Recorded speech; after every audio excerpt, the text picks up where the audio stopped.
Hello and welcome to the Comedian's Paradise. This is the podcast where we speak to mavericks across the comedy world. Now, today's guest, she has, you name it in comedy, she's been there. She, she's I like been that. up the UTC Artist Management, funny woman. And now she is, how should I describe it? She is the Superman or Superwoman Well, Superwoman, of surely. super person of comedy for people that haven't been represented, and she's looking to make significant game-changing changes for comedians across all levels for the UK comedy circuit. And today's guest is my good friend Jack Wheeler, who I've been through many comedy journeys with. You have, that's right, Marvin, yes. So without further ado, welcome Kate Lennon and Hello. welcome Jack Wheeler. Thank you, Marvin. Thank you. Now, Kate, for anyone that's listening on this podcast, even though I'm based in the UK like all of us, my biggest listenership seems to be based in America. And for this month, Vietnam. I don't know why, but it just seems to be this month is Vietnam. So for people that are from those places and they haven't heard about you, tell us a bit about who you are and how you got to speaking with me and Jack today. Absolutely. Well, so my background, I've from an early age introduced to like Blackadder and Round the Horn and the Navy Larks from my dad. So comedy's been a massive part of my life. And then I did drama and theatre at university and was wanting to pursue an acting career, but then went absolutely no chance in that.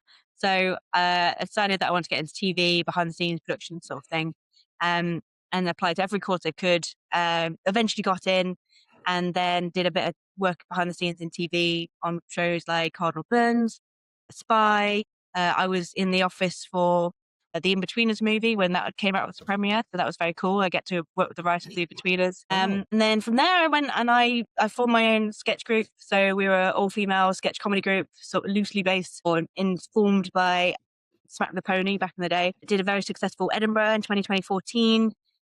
And then from there went and joined Funny Women. I was their sort of live producer, so I was across all live events, conferences, workshops throughout the years, and actually headed up the awards one year as well, the Funny Women Awards, which has obviously been a great awards for female comedy and across the UK. And then from there, I went to UTC Artist Management, where I spent 7.5 years and built a brilliant roster of talent, got to work across multiple different TV shows, was behind the scenes at Live the Apollo.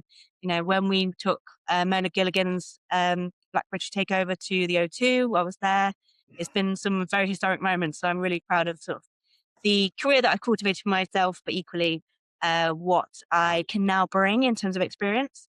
So the reason I set up Rect, which is a company that is dedicated to providing agent services to unrepresented talent, the idea being that there isn't currently someone offering business advice to comedians who aren't represented.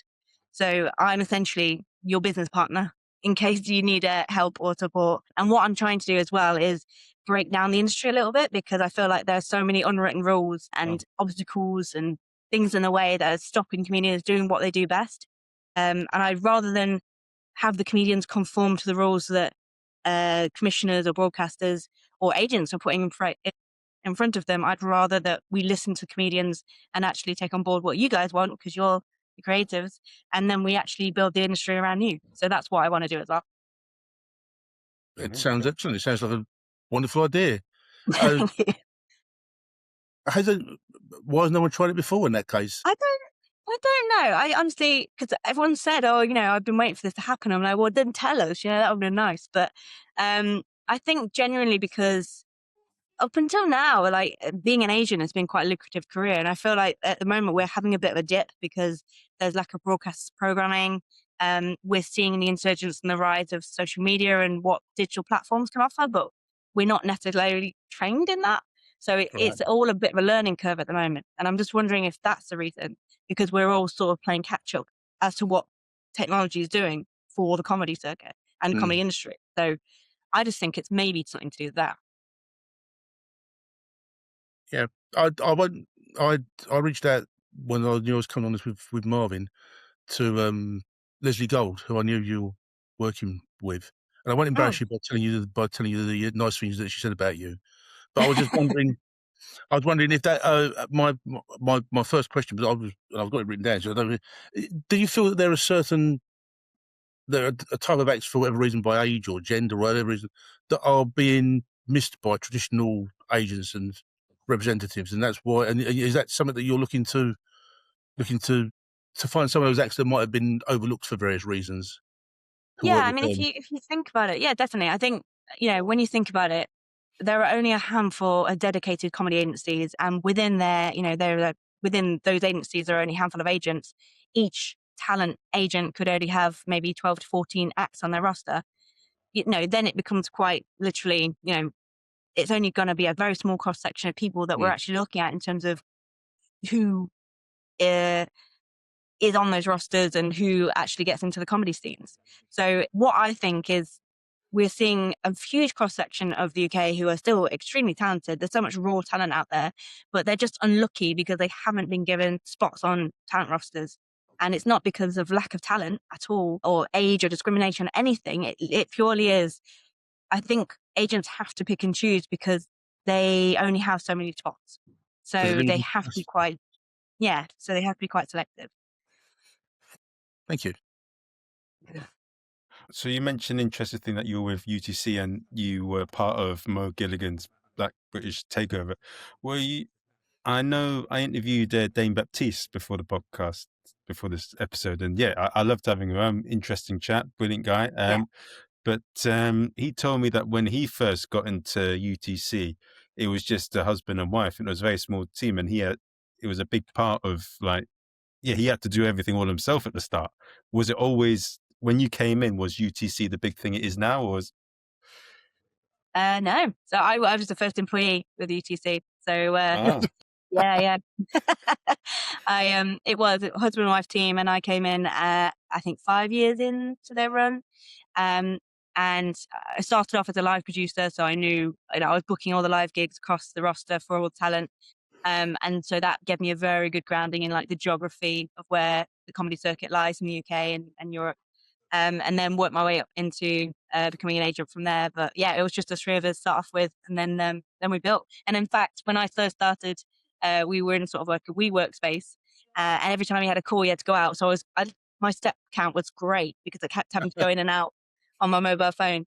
But yeah, it was a nice little team, and it's for me, it's been really important that for my career upbringing, and having had that dedicated time with the founders, and then giving their input to me about how an agent should operate and what we should be doing, thinking differently and outside the box. That's been a really good impetus for me to start thinking outside the box in terms of what else we can be doing for the comedy industry. So yeah, it's been a really good education.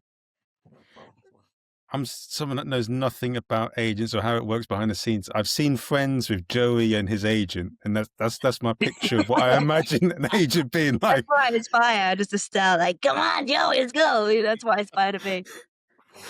For someone that has that assertion, how would you correct me? How would I, sorry? How would you correct my assertion, my wrong How do you assumption? get your assertion? I feel like, yeah, with all the sort of TV programming around what an agent is quite a character they've built for us. And so I think the expectation from comedians is that you go in, get an agent, and they'll fix your problems and you'll be famous straight away. We would love that to happen and be the case, but equally, it's still, that's where the hard work starts as well. Because what you've been doing up to a point where you're industry ready means that you're fantastic on the live comedy circuit. But what we are now opening up for you is the broader broadcast media circuit, and the gig opportunities there. So it's actually quite interesting when you take a comedian, especially a live comedian who's built themselves on the live circuit, and then introduce them to broadcast, because it's a totally different medium for them to get their heads around. And behind the scenes, for an agent, it's a lot of proactive outreach, strategy, looking at social media. I was people's therapist at one point, fashion designer. We have to go and go shopping with them. It's such hard work. But there's a lot of great things about it, and you just have to be. I was a holistic manager, so I was very much across every part of their journey and their career. And you just get to know these people inside out. So for me, it was about the relationship we'd have, build on as a talent and agent partnership, but then also knowing that I brought the business side and they brought the creativity so that we could go hand in hand through the journey as well. Okay. I watched the interview with Stephen Bartlett and Jurgen Klopp, and about how he motivated different people. Don't say like the individuals, but when you were working with different people, what were the different approaches you used for different kinds of individuals at different stages of their lives? That really varies about into the individual, because I think the comedians that I was working with were at different stages of their careers, and you have to adapt to them. So I always wanted to be the agent that I would have wanted myself. And I was very aware of what their needs were and if I could meet them. So, working with a range of different comedians, but knowing how, some people needed a phone call once a week, some people didn't need a phone call, and what's the best way to get in touch with you, WhatsApp, or basically making sure that I was meeting what their requirements were rather than enforcing my routine and my procedures and my processes on them.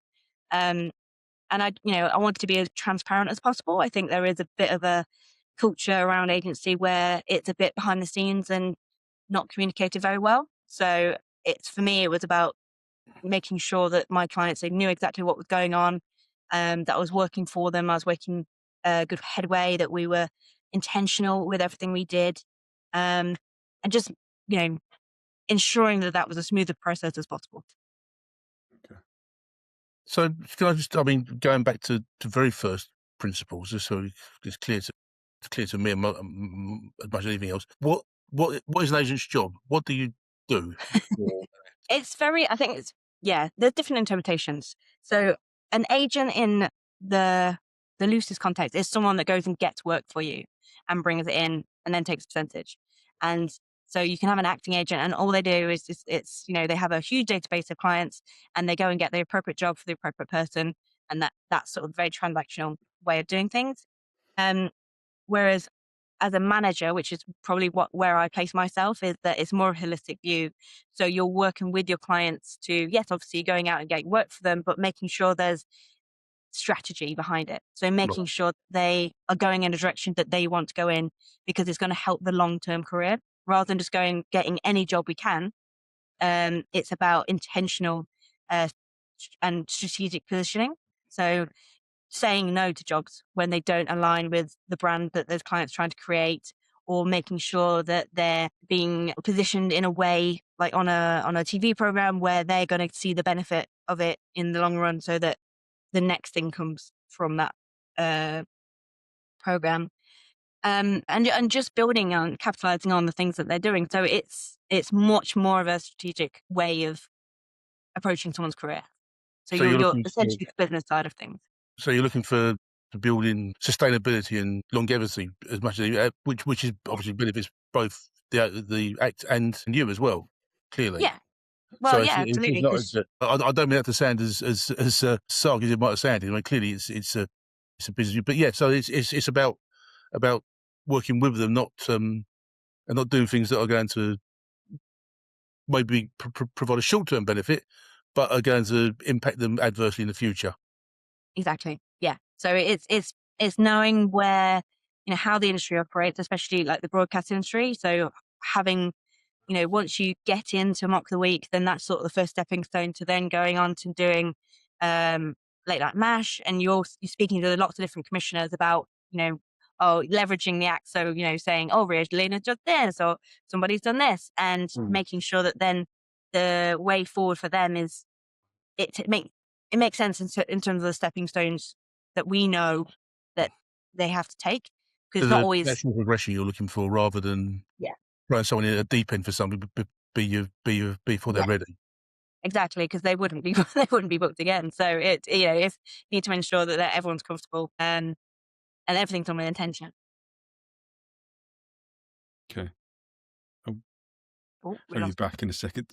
Second question. So 2 questions I want to add on that is, what would have been your process to find the acts, but also what is the advice you give to acts now in terms of, now that you've set up reps, in terms of finding work? So it really does vary. So as an agent manager, our intention, our purpose is to help the clients as much as possible, but equally we need to bring in some cash to the agency.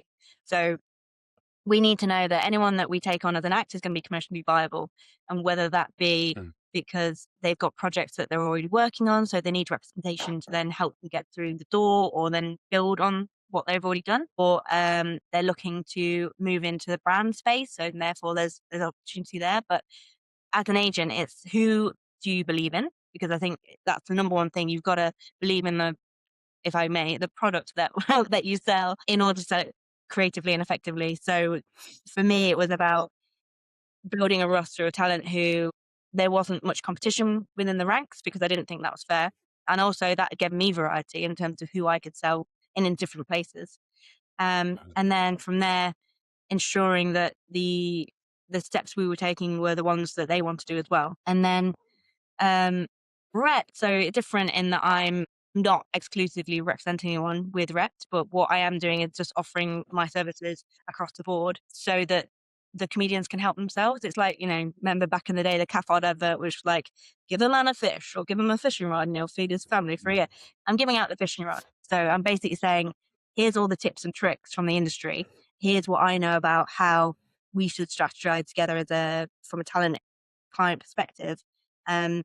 If I can then help you, support you along the way by building the momentum or helping you enter different rooms that you weren't necessarily going to get into, then you're going to find a better career for yourself, which has got more focus and more capability. Because I feel like sometimes comedians don't know what they don't know. So it's, from my perspective, I know the bigger picture.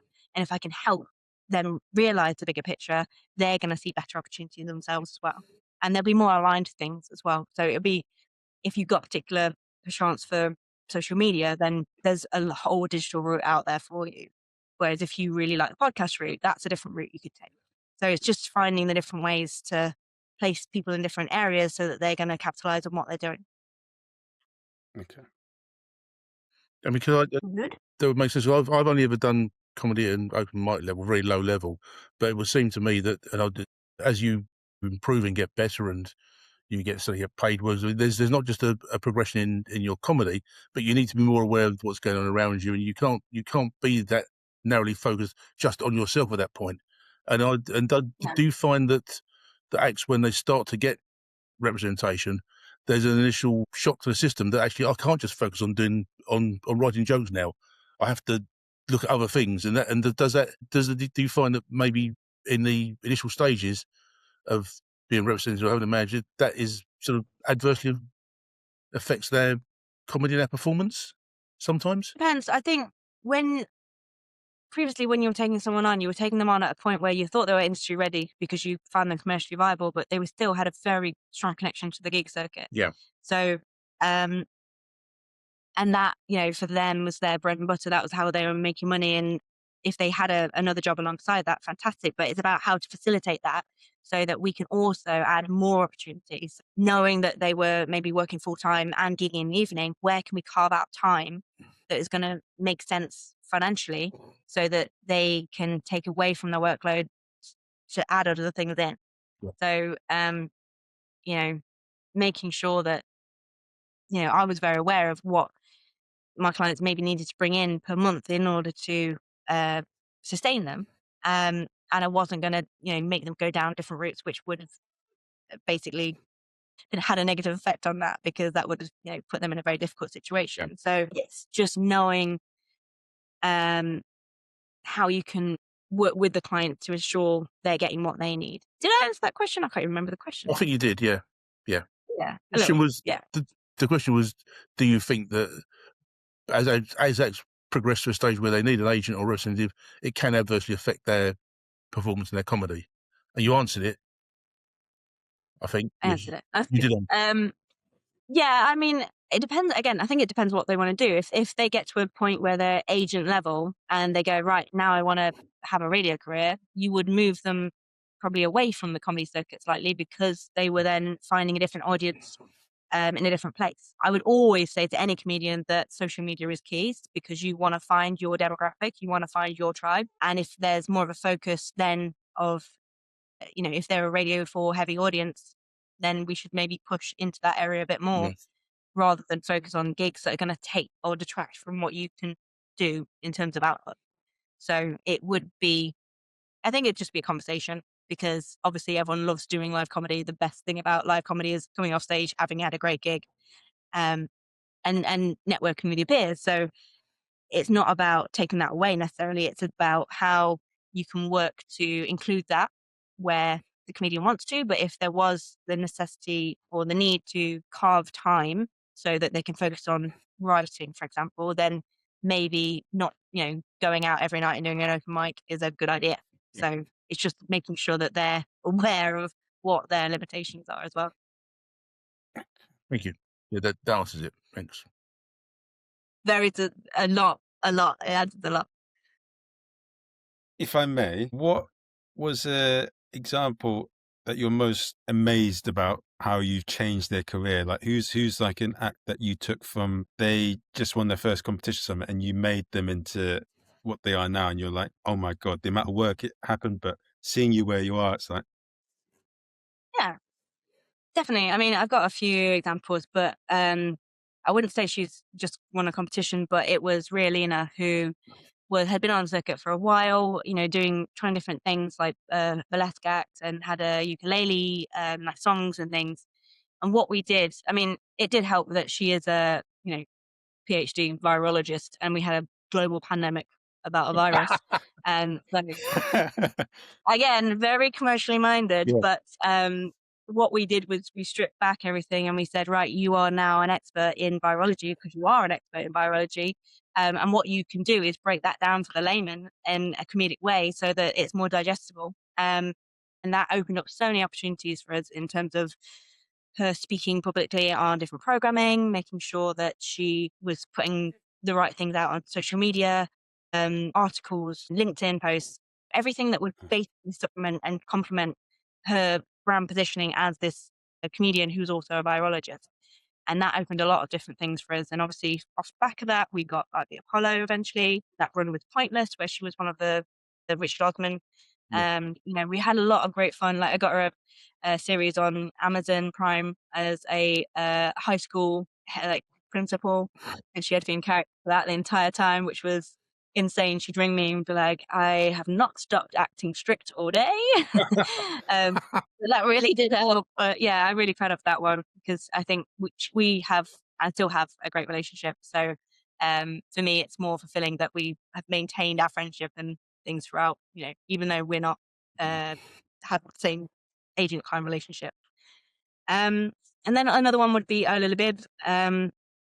Ola, so I was given a recommendation of Ola from two of my comedians, and then saw her set. It wasn't the strongest, but I saw the potential, and I thought, as she's a Black Muslim woman doing comedy, which is very much frowned upon in her culture, but she's actually had the audacity and the balls to do this. So I really, really appreciated that, very much within my own sensibilities of just getting out there and doing it.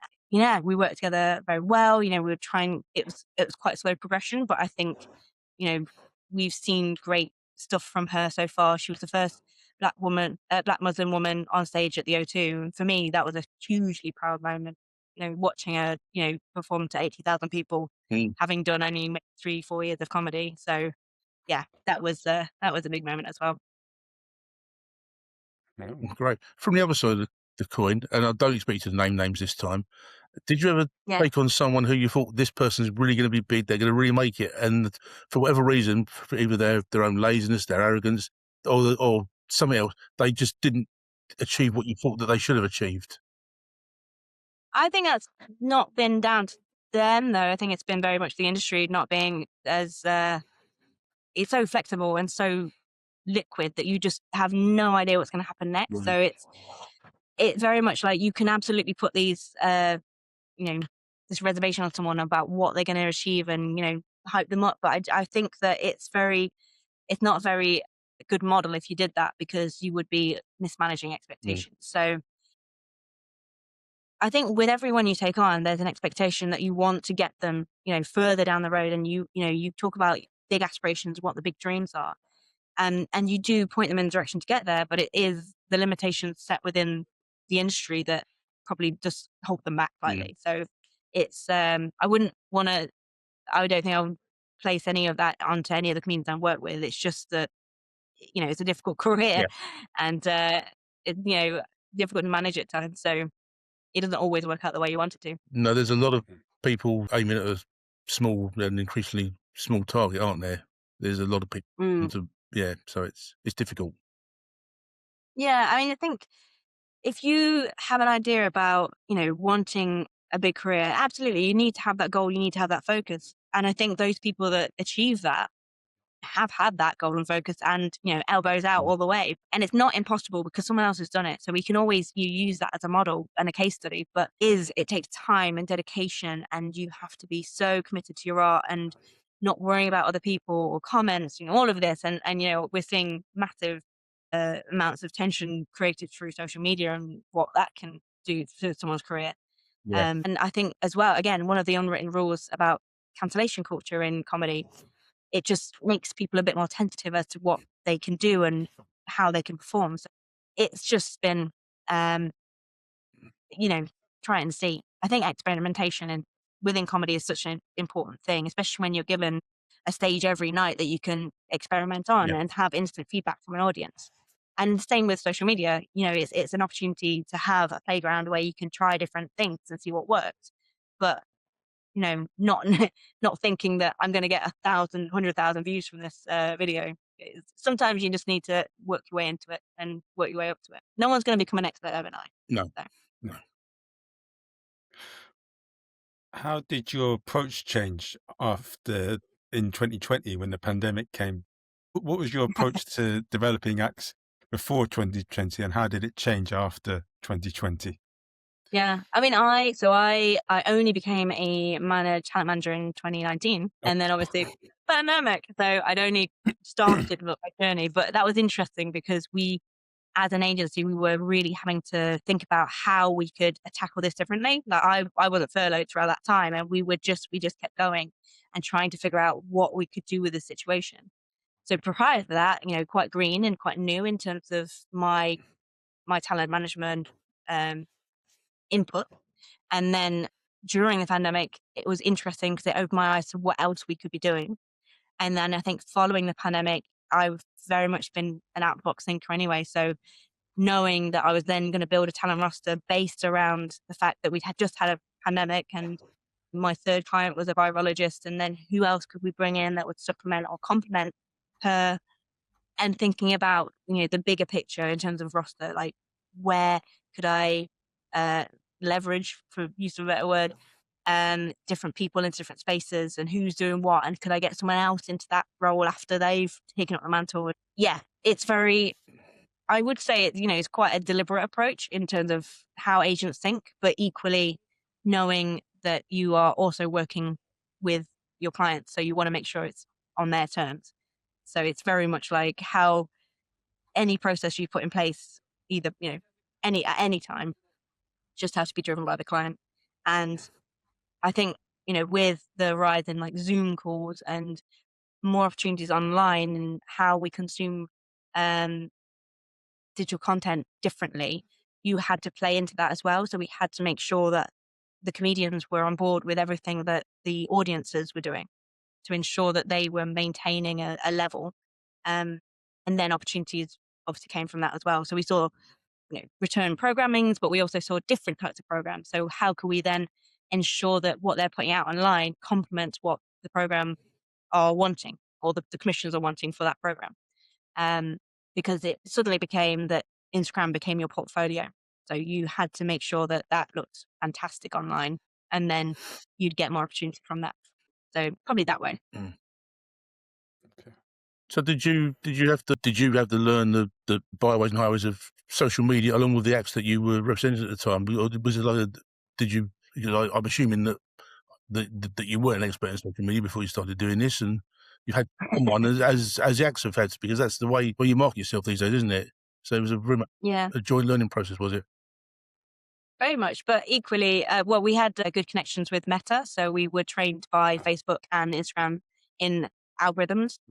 So we would, have sort of meetings with them, and then because of the connection we had, we'd have the meetings with the clients individually about how they could shape their social media around what they were doing and that output, but also knowing the inside tips from the experts. All right. So yeah, I did have like media training and or social media training from probably the best source.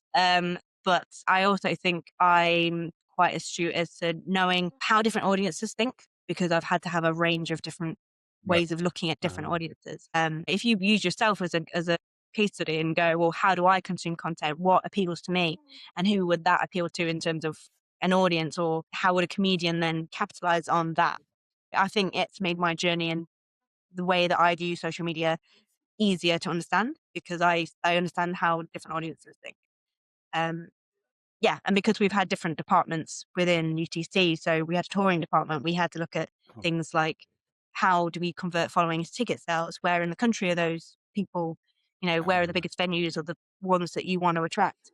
So it's just, and also I think it's ever evolving. So social media, you have to think very much outside the box, like I keep saying, but what else can you be doing that isn't comedy that supplements or complements what your comedy is? Yeah.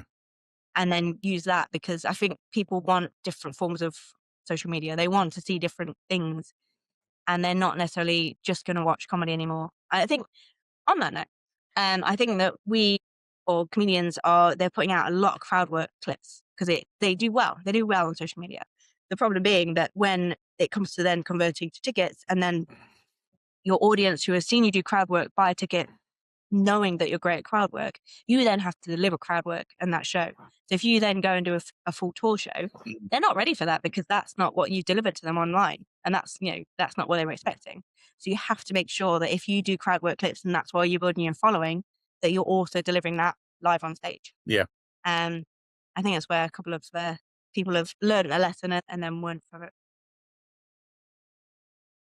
I was watching someone else on YouTube the other day. Someone else I follow on, a sportsman, and he was saying, I think he says the people that are looking to work with him aren't interested in likes or views. They want to know what the demographics are, what the age range of people are watching him are, where they're based in the country. And I guess when you're looking at ticket sales and that sort of stuff, if a comedian is being watched by 30 to 35-year-olds in the north, don't try and sell them tickets to 60-year-olds in Cornwall.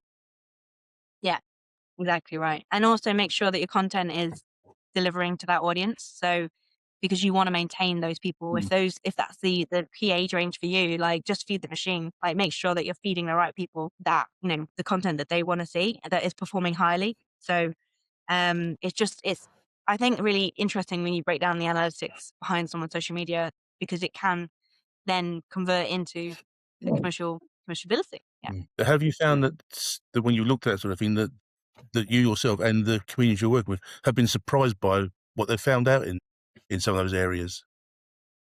That Yeah. audience isn't quite what it was.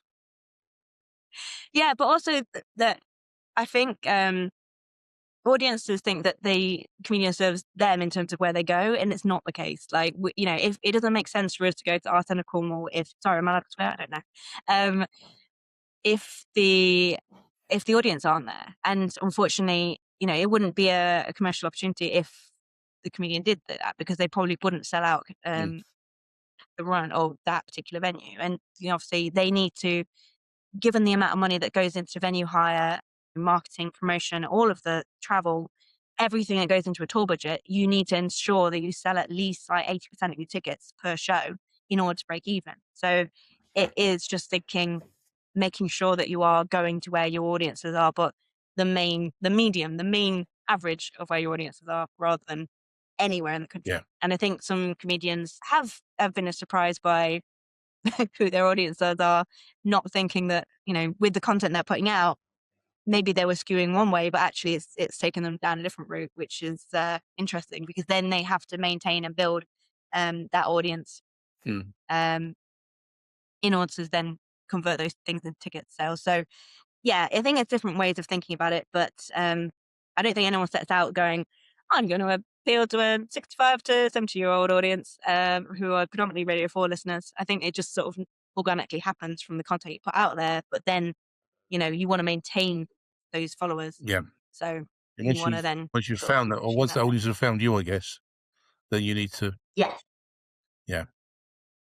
Especially as, again, one of the unwritten rules in sort of broadcast is that you should have a minimum of 40,000 followers before commissioners are interested. So, yeah, if that's the case, then you want to maintain that following as much as possible. But when you take a script or an idea to a commissioner, and you say who your audience are, it needs to make sense that the script or the product you're giving them aligns with the audience you're bringing, because the reason the commissioners are interested in your following is because you're bringing a separate audience that they don't necessarily have to a show. So you want to make sure that everything you do is aligned to where your audience are. And I think that it's surprising for some comedians, but you only your audience find you because that's what they find relatable and interesting. So your content, the stuff that you put out there, is the stuff that they are going, I really like this, and then follow. So it's sort of your fault when you build an audience that you weren't expecting.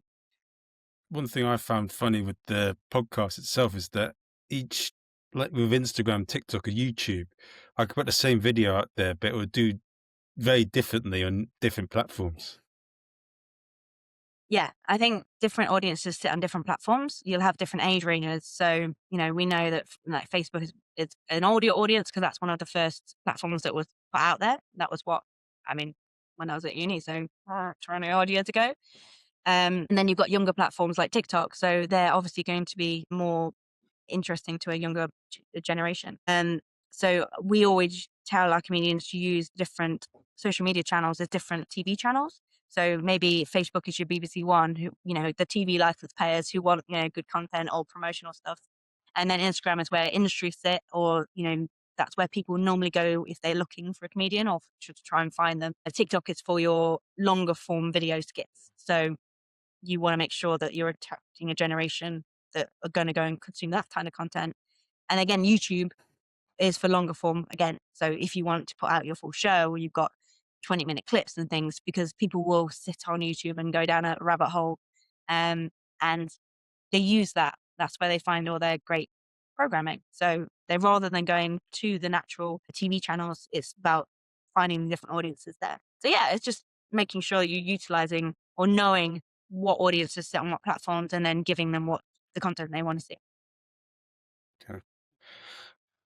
Now, what was so you were working with everything with comedy, you're working with agency, but what was I know that you want to help a lot of people that unrepresented, but what was the moment in particular that made you want to set up Rep? What was the moment that something that happened that made you think, I really want to? I think I've been thinking for a while that we weren't supporting the business side of comedy well enough, but I think it was so I went away on mat leave, had a baby, came back, and as an agency, we were pivoting into spaces like brand or corporate that we weren't necessarily very good at. And we didn't have the contact base there. And obviously, as an agency, it's sort of given that you have a great contact network and contact base. So we were sort of quite amateur in our approach to it. And I also thought that we weren't serving our comedians by doing that, because we were shoehorning them into areas that they didn't want to go into. And it didn't feel authentic to them, knowing that they'd started from grassroots, they'd built their career up until a point where an agent recognized the sort of the potential. And then the agent went, but I'm not going to use the potential. Can you go and do this brand advert for Pampers or whatever it is? And I didn't feel that that was the right way of doing things. I felt we, the community, especially the comedy community, we should have a say in how a comedian has a career and uses that career, because it is about the art, and we weren't giving the art enough gravitas. So for me, it was then when all of our focus was going into finding opportunity in branding or corporate that really didn't make sense to me. So I wanted to make sure that for anyone who wanted to have a comedy career and a very lucrative comedy career, they had the option of finding someone or an organization who knew what they were talking about in terms of brand or broadcast or corporate or wherever you wanted to go to. There would be somewhere for you to go to find those answers. And that's why I set up Repped, because I had so many comedians, unrepresented comedians come to me as an agent and say, can you just do this? Can you look at this contract for me? Because there wasn't anyone else doing it there. So that's what I want to be able to provide unrepresented talent is access to the things that, agented talent have or represented talent have, without the agency model. Because I think, if we want to help the many, we've got to just be a bit more flexible in our approach. But yeah, that's just why I'm doing that. Thank you. Makes sense. So, as it's working now, do comedians approach you? Do you approach them? Is it a two-way street? And again, no one knows. Do people approach you and you think, no, I don't want to work with you, for whatever reason? How is it working at the moment? And the work. Yeah, I'm still fan now. So far, what I've had is comedians approaching me. So I've been putting out some bits on social media. I'm making sure that my own promotion and the way that I'm promoting myself, because I think as Kate Lennon, I'm the product. That's what people have to trust in, is that my expertise and my knowledge. So I'm making sure that I'm posting on social media, practicing what I preach. Yeah. But equally, I'm also aware that there is a big niche and that there are so many comedians out there that need help that can't find it. So I am having a lot of comedians come to me. And they were all stages of their careers. So I've had someone come straight out of the back of a comedy course and want to know how to start their career. And so we've given them strategic guidelines and focus points. And then I've had some sort of big TV names who are currently unrepresented, who I'm working with, just to guide them through their own building of their own career. But I'm there to support as and when they need, help with contracting or to push a certain pitch or, to take something to a commissioner. Mm.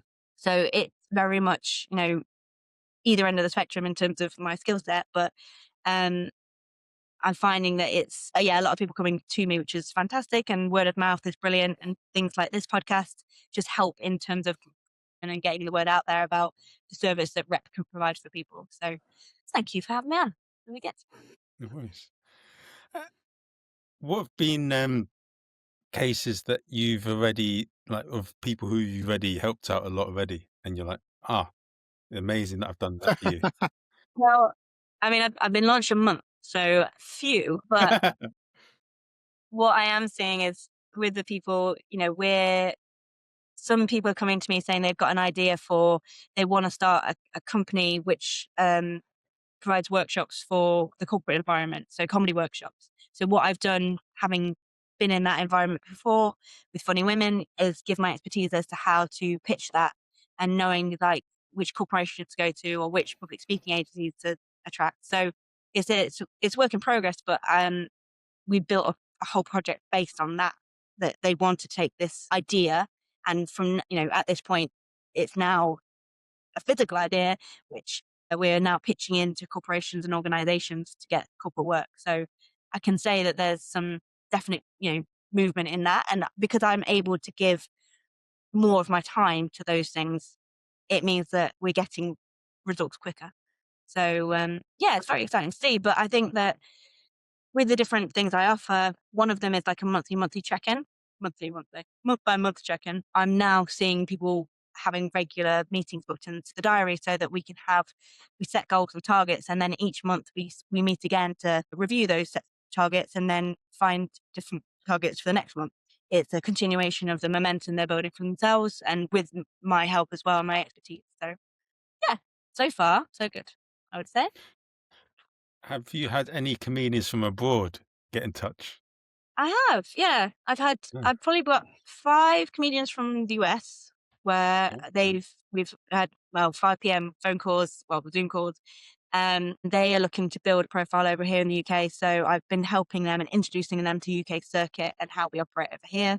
I've had one comedian from Israel and wanting to know sort of how to build her profile just in an organic way, not necessarily in Israel, but just like globally, about how she can get on social media and build that. So that's been interesting. I've had lots of different people from different places. One was in Antwerp, and it's been great to see the promotion that I'm putting out, the little promotion I'm putting out, is actually reaching different people. And I'm hoping that I can help make that a more general thing, because I think that, like I say, there isn't anyone else doing what I'm doing. So don't steal my idea. But I also I also think that it comes with, my expertise and my background, and having been a comedian myself, there's a trust built there that I do know what I'm speaking about. So it helps that I can transcend different people from different places in the UK, but also different places in the world, where we can build on expertise. And knowing what I know about talent management, I think it relates to lots of different areas. So it doesn't necessarily matter where you are in the world, because the same processes still apply. The same things will still be in place in the place you're in. It's just about applying them to you and making sure that you're doing the best things you can for your career. So yeah, you're good. Thank you. Yeah, pleasure. Okay. So in the next sort of 10 or 15 years or so, how do you imagine the comedy world going? And how do you plan to, what's it called, prepare for that? Yeah. Well, I think no, it's good. I did think about that, but I think we all have an idea of what might happen, and then then you have a global pandemic and that goes out the window. So it really is, you can prepare, but it really changes so quickly. What I love is that with SNL coming to UK, we're seeing more of a sort of push into sketch and character comedy, and with Smack the Pony being at Edinburgh last year, and Mitchell and Webb having another series on Channel 4, there is a bit more a bit more of a buzz around sketch and character, which, having been a sketch comedian myself, I'm very into. Oh. And what you can sort of see trends happening, you can sort of think about, now that TLC has brought back Mock the Week, and they've also commissioned a Gamble's program, what else can they be doing? Because I think that they've seen that there's a gap in the market that they could be filling. So, maybe TLC is a way forward in terms of a platform. Hulu and Now TV and HBO Max, different things are coming out that we can find, even though they're new, because we've had case studies like Prime and things coming onto the scene in the last 4 or 5 years.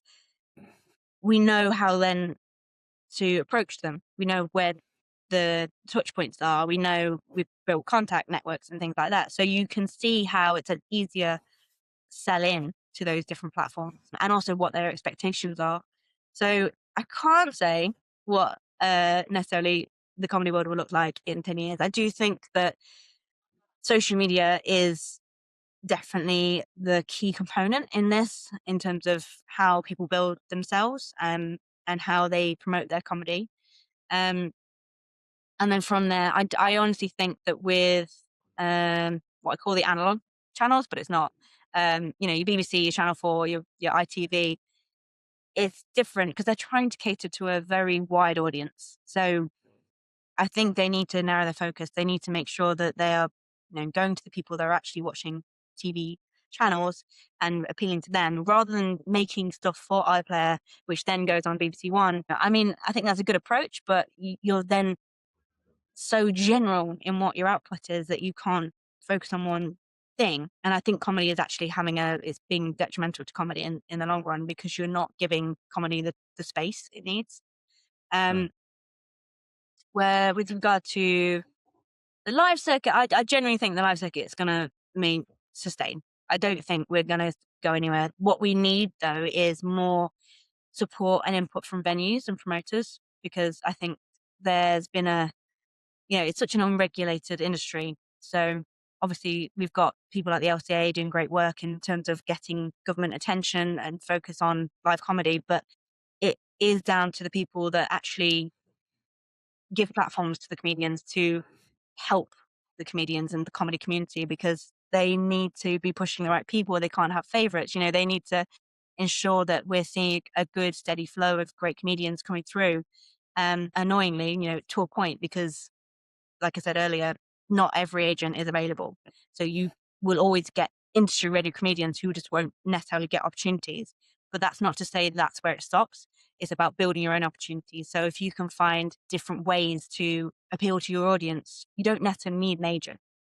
And that's going to cause big controversy. And that's why I'm here, because I don't think you need an agent. I genuinely think that with what we have in terms of technology, and the different platforms available to us, you can build a great career for yourself with support from places like Rep, where it will help the business side of things. So if you've got contracts to negotiate on, or you want to get into a certain production company, we can help. But eventually, my hope is that I sort of eradicate all those barriers, because I don't want commissioners just to go to agent-led talent. I want them to see the wider breadth of raw talent out there, and I want them to get a better cross-section of the people on our screens, because I feel like we are seeing, same faces on our screens all the time. If they were to think bigger and look at a different aspect of the community, then they get a better, more informed cross-section of what comedy is in the UK. So my hope with Rect is that I'm sort of bridging those gaps, but also trying to, at the same time, eradicate those barriers, because there's no need for them. It's a very archaic way of dealing with things. And I think if we were, if everyone sort of took their careers, not seriously, because everyone takes their careers seriously, but if everyone took sort of responsibility and accountability of their careers, it would mean that we'd see a lot more elevation a lot quicker. And therefore we'd have a lot, like a better cross-section of comedy across different channels. So it's a very long-winded answer to say, I think it's difficult, but I think you can also make your own opportunities and find support where you need it. Yeah, it's a hard job. We all know that. It's a very hard job, but there are ways you can make it easier. And if we can help support venues by pumping some money in from the government into venues, then we'll be able to pay comedians better. We'd be able to pay them earlier. So not just having, making sure that open micers don't have to do the 5 years, but maybe it's the 3 years before they get seen by people. Yeah.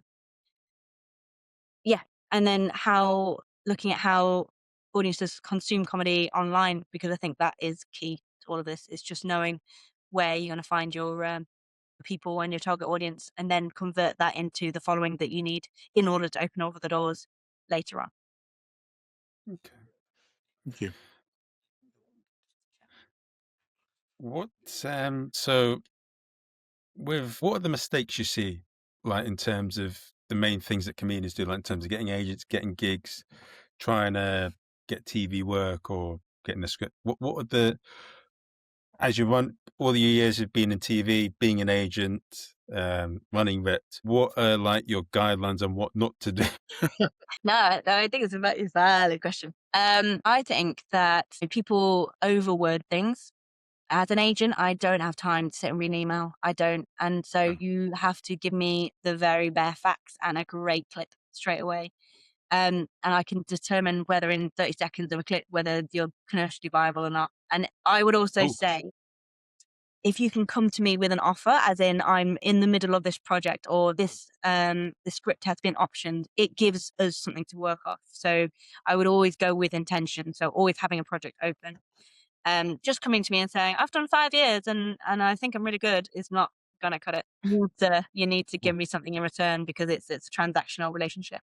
I think as well, it's about thinking about people's intentions. So for a promoter, for example, someone who's running a comedy night and they're selling tickets, their main intention is to sell as many tickets as possible so that they can get some money in their pocket. And it's about knowing that you are the type of comedian that is going to help support that. So if you can go to a promoter and say, I've got a following of 20,000 people and I will happily promote this on my social channels, they're more likely to say yes to you because you're helping them out. So it's knowing the intentions of the people that you're selling to. If you're going to a commissioner, their purpose-driven thoughts are for ratings. So what are you going to do? You're going to bring an audience of 40,000 followers to their program to ensure that you're going to get better ratings. It's it's about thinking how, because it's all business. So at the end of the day, if you can target where people's business brains are and what their purpose and intentions are, then you're more likely to get results, knowing that you're going to help them do their job properly. So I would say that is the thing that people could do better, rather than just it's brilliant that you've got these accolades and fantastic, and I really appreciate that you've taken the time to write to me. I just want to know that you're going to make my job easier. So yeah, that would be my thing. Thank you. Do you have any more questions, Jack? No, I did have one question, but I think Kate answered that with not that. But I talk a lot, I realise. which was I'll ask any quickly anyway.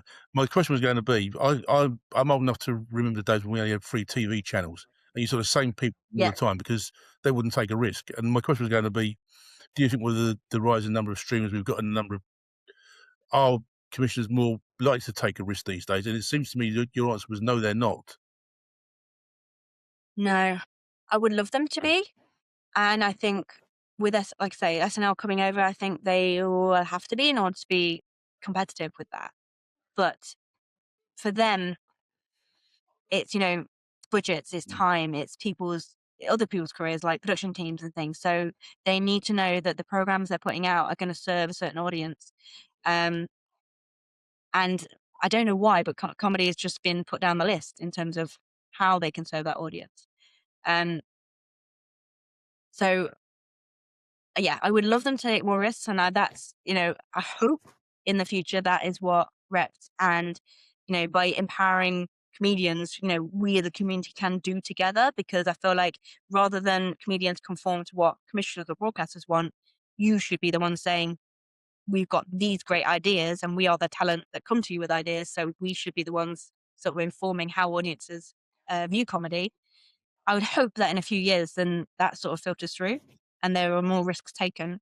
But equally, when you've got streamers like YouTube and platforms like Instagram, you can take those risks already. So if you can find a great product to put out on those platforms, then you're already getting there and you're informing how people consume content, which then informs commissioners about what programming people and audiences want. So it all sort of filters in eventually. It all sort of plays its own part in the bigger, patchwork quilt of it all.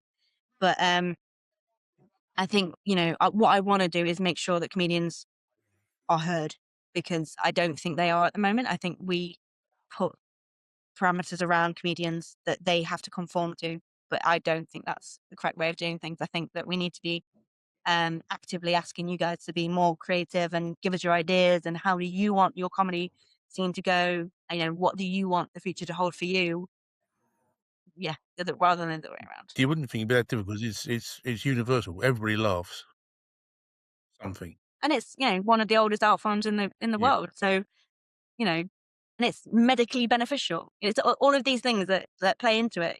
It's genuinely a fantastic thing, yet we're not giving it the time of day, and we're allowing the news and Donald Trump to take over our lives and give us all depression. Yeah. So, let's just laugh now and again. Let's just make sure that the people who are actually doing the comedy and creating the comedy are given the platforms to do that well. And then I think we'd be in a much happier position all around. Yes. And I'm going to leave on this one question. What has been the biggest lesson you've learned either through your life outside of comedy or in comedy that you'd like to pass on to people listening on the episode? Well, it's a big question. My mum, when I was younger, said, if you ask, you don't get. That's entirely wrong, because you have to ask. You have to ask in order to get what you want. So you can't just sit and wait for opportunity to come to you. You've got to go and seek opportunity. I think that when I learned that, I become a lot more confident in my proactivity and my outreach, and knowing it didn't matter. Yes, you'll make some enemies along the way, but equally, unless you put yourself out there, you never know. So I think you've got to proactively go and seek what you want to do and create your own opportunities. So that would be, so my mum won't like that, but I also think it's worked for me in the long run. I'm happy with that. So a bit like The Departed. Have you seen The Departed with Jack Nicholson? Yeah, The opening line. Okay, yeah. I love that you've got that reference. That is just very. She said this, and then The Departed came into your head. That was a very tenuous link, but I like it. It just made me think of that line. Yeah. Well, maybe that's my, my Catholic brother upbringing, but and maybe I was asking for too many chocolate biscuits. So maybe that's where that came from. But no, now I see she was wrong. I can't say that out loud because she never would accept it. So, and for anyone that's listening in right now, so as I said, I've got a lot of listeners in America, Vietnam, some from Kenya, some from South Africa, Bangladesh, Malaysia, Singapore. What would you say to them? How do they get in contact with you? Yeah, absolutely. So we have a website, which is rept.co.uk, and that's REPPD. I thought it was a good idea at the time, but everyone finds it very difficult to not have all the words. So reppd.co.uk, and I'm also on the socials. So Rept Comedy on Instagram and TikTok and YouTube and probably elsewhere, Facebook. Or people can find me, which is Kate Lennon Comedy on Instagram as well. Okay. Guys, you know where to go. And for Jack, where can they find you?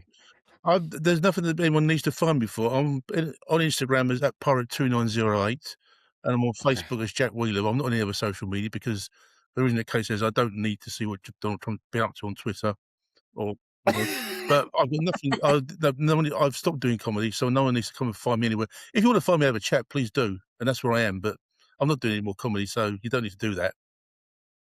I was going to say, Jack, like, has my speech not given you any inspiration? Come on. Well, no, I did a spot at Marvin's gig 2 weeks ago, and on the back of that, I entered the Not So New Comedian of the Year competition. It was my first spot in 4 years, and I nice. the Not So New Comedian of the Year competition. And yesterday, I withdrew from it because even 4 days ahead of doing my heat, I was feeling stressed and anxious about it. So I decided I didn't need that, so I withdrew. But no, mate, it's not inspiring. I potentially went good for that one. I could have put a good word in for you. Well, I saw you. I was following you on social media. And I saw you were a judge at the sketch. Was it? Yes. Yeah, on Saturday. Yeah. I mean, if I'd known you could have put in a good word for me, I'd may have hung around and gone in. Disclaimer: I can't put in a good word. Like, judging is very impartial. Yeah. No, it hasn't. No, I haven't been inspired to go and do more stand up. No, I really no. There are very good reasons why I stopped doing it, and they still apply now. Fair enough. Fair enough. And I don't know if I did a competition, if it would do me good or bad if I went into one. I think you'll be great, Marvin. Yeah, you'd be fantastic. Do you think Asians would do well, Jack? Yes, he would. Yes, absolutely. Absolutely. Here we are. Right, guys, I hope you've enjoyed the episode. I'll see you guys soon. Give us a review on Amazon or iTunes. Some of the next guests that I'm looking to get on, I hope I get them on. I've messaged Eric O'Shea, who's a big college circuit comic. I'm trying to get him on. I'm trying to get Barry Katz on. He has tentatively agreed, but I'm not sure if he will.